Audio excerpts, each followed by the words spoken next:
There is an elephant in the room, the public school classroom, and the living room of most homes in the West, and it has to do with a book that has gone missing. In recent years, loud voices have decried what they claim are serious omissions in our teaching of history.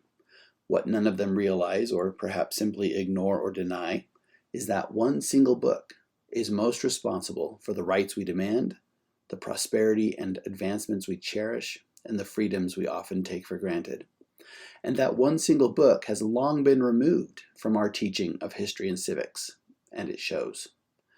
We cannot both ignore this book and retain our rights, prosperity, and freedoms.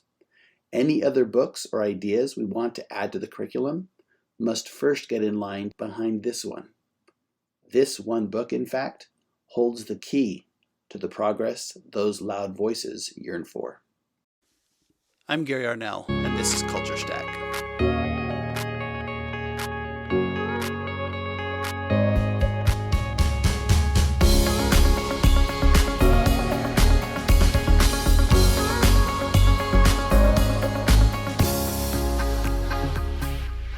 At the time of this recording, there's been a lot in the news about deplatforming, banning books, cancel culture, and I wanted to speak about those subjects and start off with a quote by Robert M. Hutchins, who was from the University of Chicago, and in his introduction that he wrote to Britannica's 1952 publication of the 50-volume Great Books of the Western World series, he wrote, "It is not necessary to burn the books.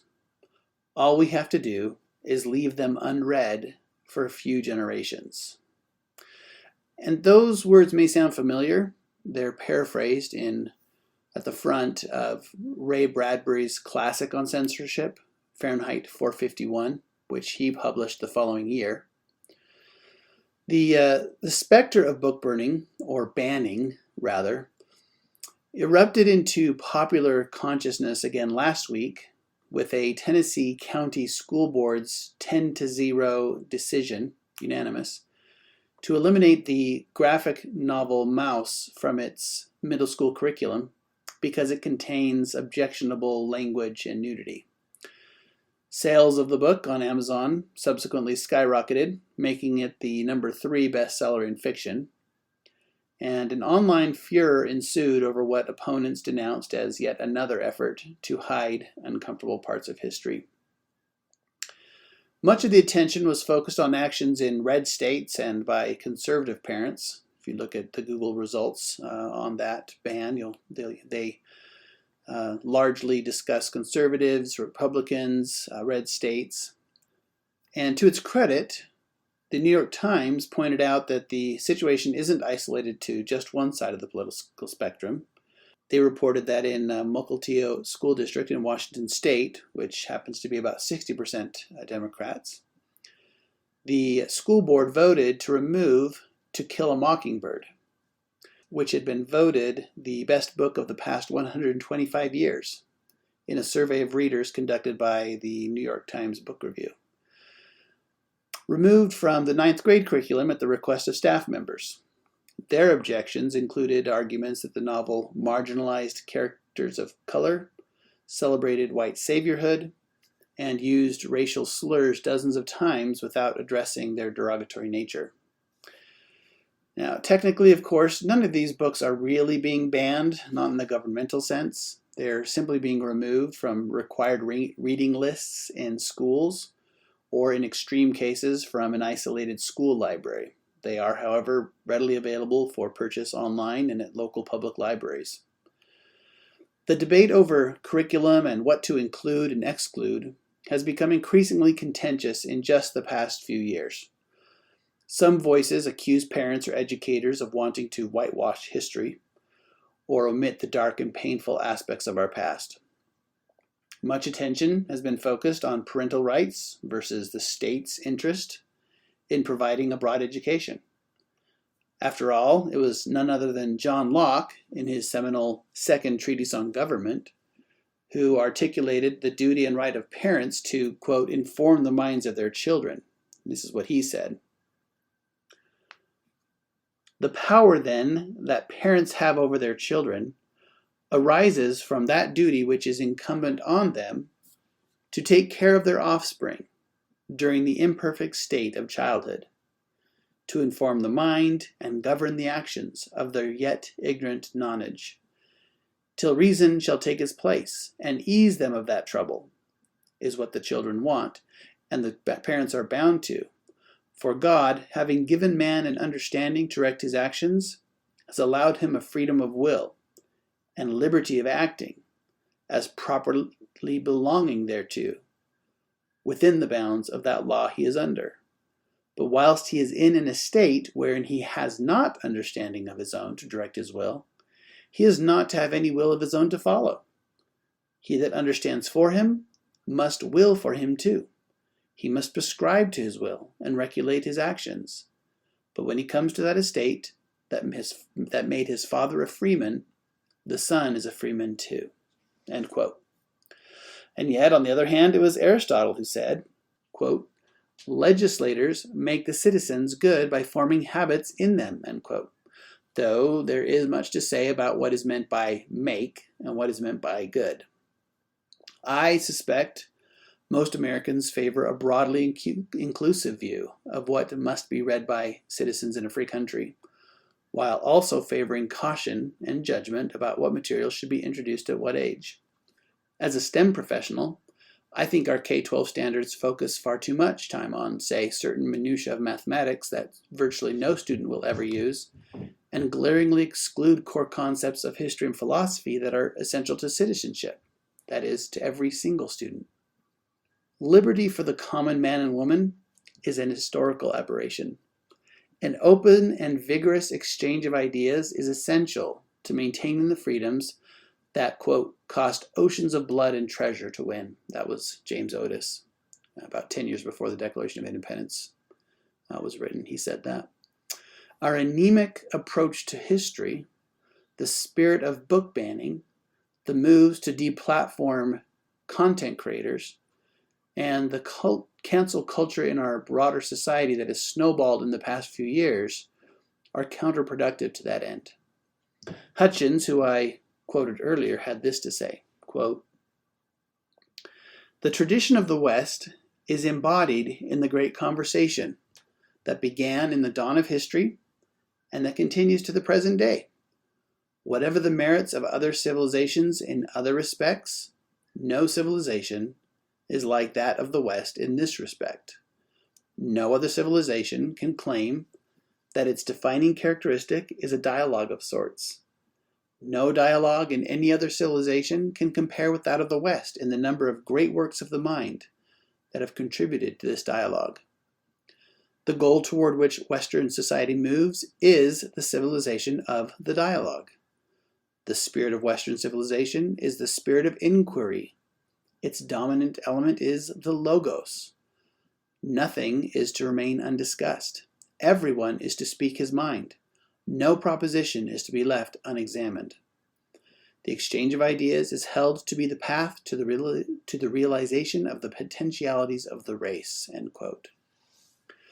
So Hutchins argued that a broad liberal education for all citizens is essential and decried its decline, beginning, in his estimation, at the onset of the 20th century, so about 100 years ago.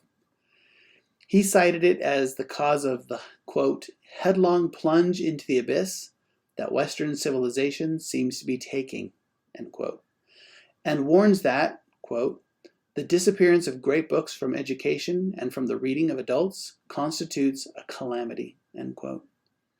He continues, quote, education in the West has been steadily deteriorating.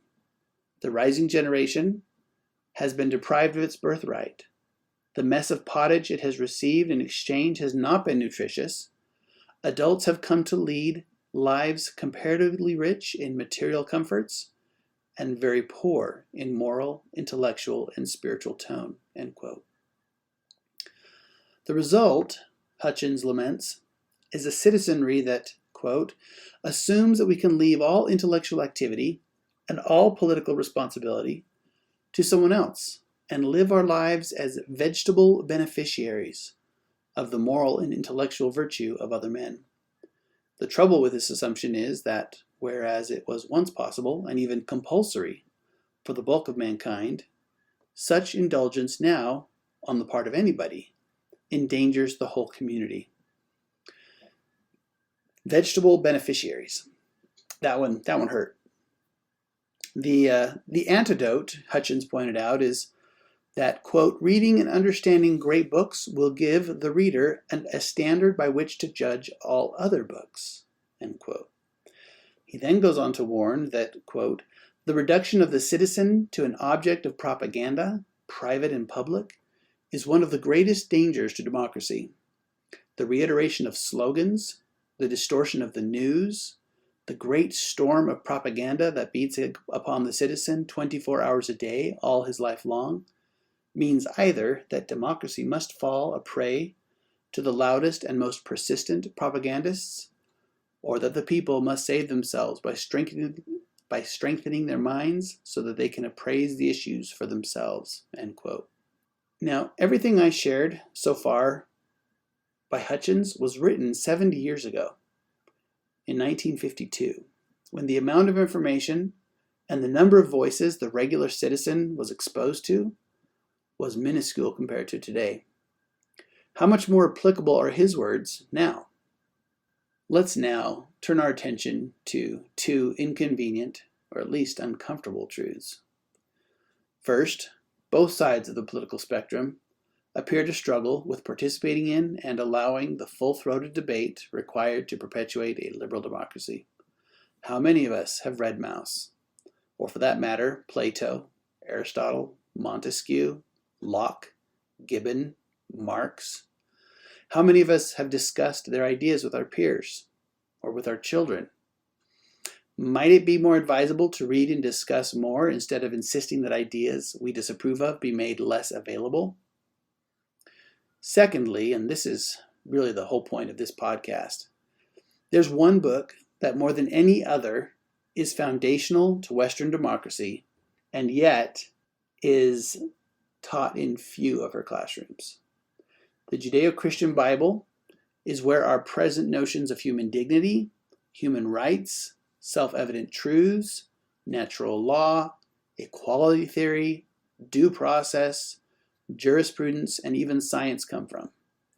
Christianity expanded on the Greco-Roman concept of natural law by tying it to God's created order in nature, by which he made man aware of right and wrong. Christian theologians such as Augustine, Aquinas, Luther, and others continue to build on and further articulate and spread those ideas. In the late 17th century, Locke tied natural law to government and natural rights, and cites scripture throughout in support of his claims. Thomas Jefferson leaned heavily on Locke in his authoring of the Declaration of Independence. Jefferson, arguably a deist in the 18th century sense, said of the teachings of Jesus, "A more beautiful or precious morsel of ethics I have never seen, and I am a real Christian." The Declaration refers to the God of Christianity not only as creator, but to his roles as supreme executive, legislator, and judge. Montesquieu's notion of the separation of these powers was based on the idea that only God was capable of performing all three without being corrupted. James Madison, called the father of the Constitution, said, "We shall see that we owe to Christianity, in government, a certain political law, and in war, a certain law of nations, benefits which human nature can never sufficiently acknowledge." John Adams, second President of the United States and one of the signers of the Declaration, saw the American government as, quote, grounded on reason, morality, and the Christian religion, end quote. Historian Ellis Sandos said that Christianity has been given the, quote, short shrift in recent political discussions, yet it constitutes the deepest basis for ever asserting that there ought to be democracy or self-rule by the people. Alexis de Tocqueville, the author of the brilliant and sweeping 18th century tome Democracy in America, said, quote, "Americans combine the notions of Christianity and of liberty so intimately in their minds that it is impossible to make them conceive the one without the other." End quote. Now, none of this is to say that the Declaration or Constitution are Christian documents or that America is a Christian nation per se, but rather that the civil liberties we enjoy today were only possible because of the Christian values that influenced the authoring of these documents and the founding of our nation. Well, what does that do for the separation of church and state? It is actually Christianity itself that insists on freedom of thought and religion.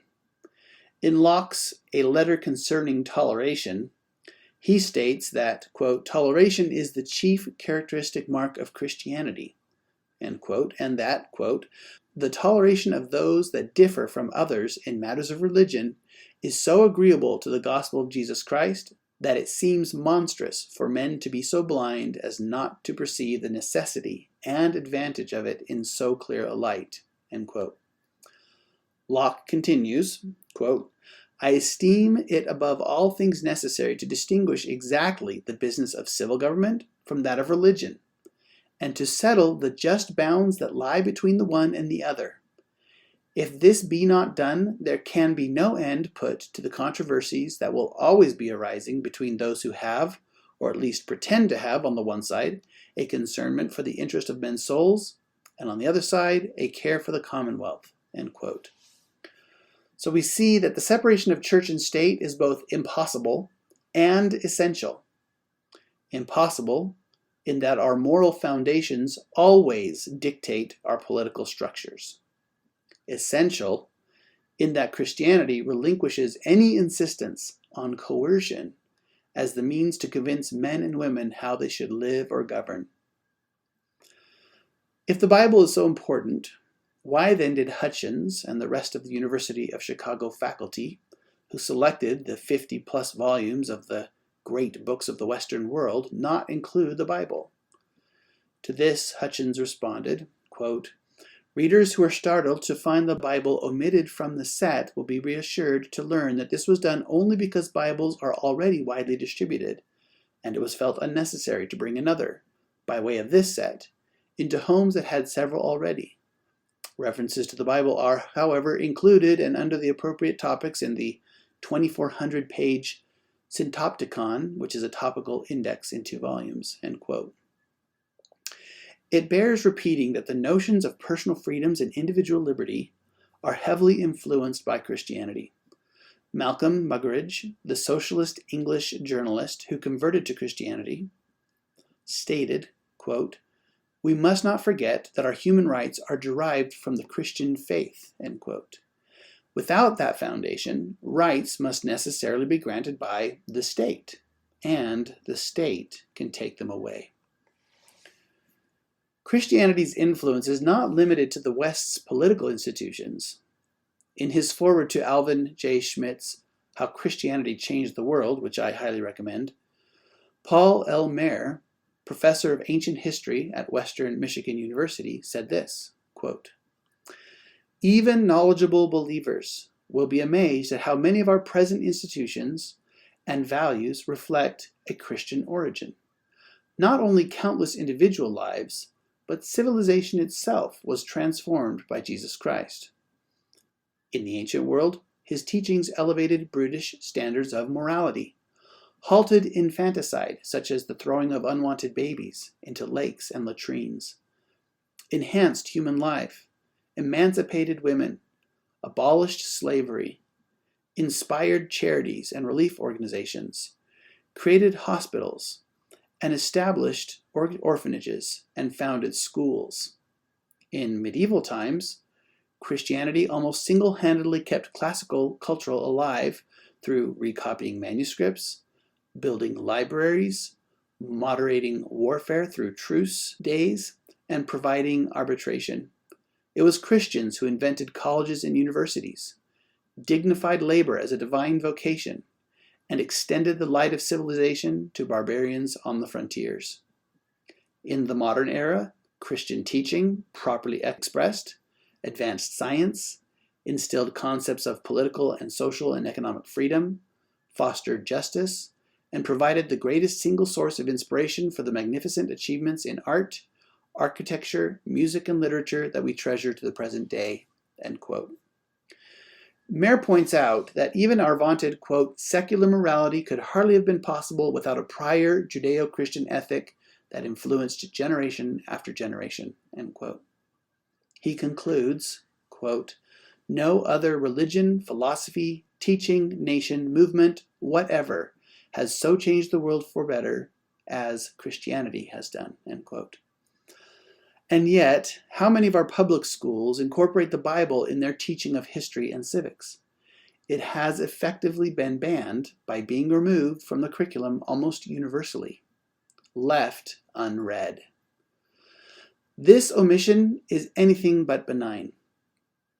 Untethered from the source of our most cherished ideals, the human heart and mind easily and naturally wander.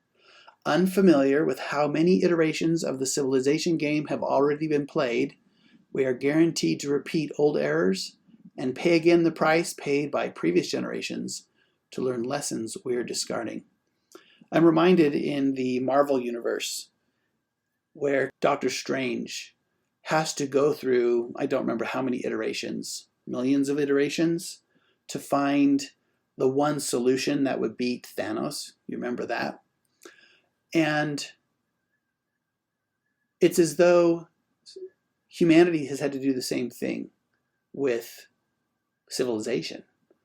If you read Aristotle's Politics, he recounts the many different kingdoms and states and civilizations up to his point, which was 2,300 years ago, and which ones didn't work and why that monarchy is obsolete 2,300 years ago, and we still have kings today.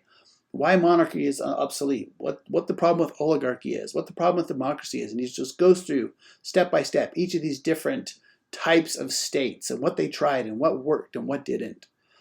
And in the last 2,000 years, we've been continuing that effort, trying different iteration after different iteration, and how tragic it would be to ignore the lessons and go back and try one that was already tried and suffer the pain that was already suffered. It would be like Dr. Strange going back and trying some of those iterations that he already knew didn't work. Just last month, Dr. Jordan Peterson, the Canadian clinical psychologist and college professor turned worldwide phenomenon, declared, quote, "Culture is a structure that we all share. We see things the same way. That's why we can talk. Roughly speaking, we have a bedrock of agreement. That's the Bible, by the way," end quote. Now, I'm not calling for the preaching of religion in public schools, any more than admonitions to include the Aeneid, the Iliad, or the Odyssey is preaching the religion of Virgil or Homer. But if we really want to know our history, the Bible cannot be excluded. Without the Bible as our cultural foundation, we literally begin speaking different languages. Already we see different, even opposite definitions of words confounding our public discourse. Words like critical, justice, equality, equity, racism, even man and woman. Dr. James Lindsay, an atheist progressive liberal, has gone as far as to publish a website entitled Translations from the Wokish to help people navigate the change in our language. But what about the grievous abuses and man's inhumanity to man during the past 2,000 years? Historically, inhumanity is the norm, not the exception. What is exceptional is mankind's rise above inhumanity as a result of the ideas taught in the Bible and the other great works of the West. For all its flaws, the West has been the greatest civilization ever. Slavery, poverty, hunger, and ignorance have been drastically reduced in the space of just a few lifetimes. Freedoms and rights have been expanded for greater numbers of people and for longer than at any other time in history. The Bible and Christianity have been central to that success. Perhaps Deborah Caldwell Stone, director of the American Library Association's Office for Intellectual Freedom, said it best. Quote, "Aggressively policing books for inappropriate content and banning titles could limit students' exposure to great literature, including towering canonical works, end quote. It's an interesting choice of words. According to the dictionary, a canon is a general law, rule, principle, or criterion by which something is judged. It's also a collection or list of sacred books accepted as genuine. If we don't understand and perpetuate the ideas that form the basis of our civilization, the loss of that civilization is inevitable. And not only inevitable, but purposely sought by those who seek to replace classical liberalism with a different worldview. Those who seek a different world altogether. For example, Karl Marx sought such a world. And so have the proponents of ideologies that Marxism spawned, such as Lenin, Stalin, Gramsci's cultural Marxism, the Frankfurt School's critical theory, Mao's China, Derrida and Foucault's postmodernism, Collins and Hooke's black feminism, Crenshaw's intersectionality and critical race theory, and Kendi's anti-racism. Arguably, it is these ideas that are at present in greatest competition with the traditional liberal ideals of the West. Pro-critical race theory authors, Delgado and Stefancic, wrote, for example, quote, "Critical race theory questions the very foundations of the liberal order, including equality theory, legal reasoning, Enlightenment rationalism, and the neutral principles of constitutional law," end quote. In other words, CRT, like the other ideologies rooted in Marxism, seek to replace the Greco-Roman Christian-based foundations of society with something very different. Their primary tool is not an appeal to individual responsibility and effort, as was advocated for by the Stoic Greeks and Christians, but criticism, relentless criticism of the shortcomings of society and the insistence that others change. Most ironic, perhaps, is that the shortcomings they vilify are the very inequalities that the ideals of Athens and Jerusalem have already done so much to correct, more than any other worldview, especially those based in Marxism. Christianity, based on persuasion, recognizes that changing human hearts is a centuries-long process. Marxism insists on the revolution now and allows for, even insists upon, coercion. Much has been said in the past several years about the need to teach more of our history. I agree. Let's start with the history that is grounded in liberty, choice, responsibility, equality, charity, and a common humanity. Let's start with the history that has benefited billions in the past, every single one of us living now in the West and beyond, and has the potential to benefit billions more. We have left the great books, especially the Bible, unread for far too long. Too many of our citizens assume that the world those ideas built is the historical norm. It is not. We must teach more of history, not less, and we must include the ideas that made our world possible. Then, at least, we'll be able to meaningfully participate in the great conversation and better evaluate the alternative ideas pounding at our doors. Thanks for listening.